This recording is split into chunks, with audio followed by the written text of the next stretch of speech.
Ladies and gentlemen, welcome to the channel. Today I'm going to show you how to trim a video in CapCut, so let's get into it. The first thing you need is to actually import a video to your timeline, and I'm just going to go up here into stock material, and I'm going to look for one of the many stock materials that they offer in CapCut.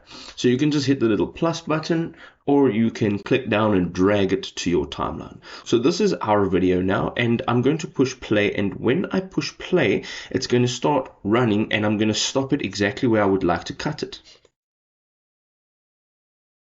Alright, this is where I would like to cut it. So there's a few ways I can do this. At the top of your timeline, there's a few tools, and the first option is a split, and this is Control B on your keyboard. Now it's always good to learn these shortcuts keys so that it makes your editing a whole lot easier.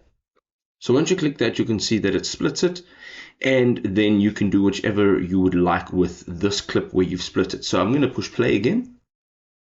So I'm going to split it here again, okay? But this time there is a split and delete the left clip. So when I split it here, this clip will automatically be deleted, and if I click on this one where I split, the clip will automatically on the right be deleted. So let's have a look at what that looks like. There we go. And again, if I put it here and I split it to the right and delete, that's what it looks like. And now you can go ahead and do whatever else you need to do with the clips after you've split them. If this was helpful, go ahead, show your support, drop us a like. We'll see you next time.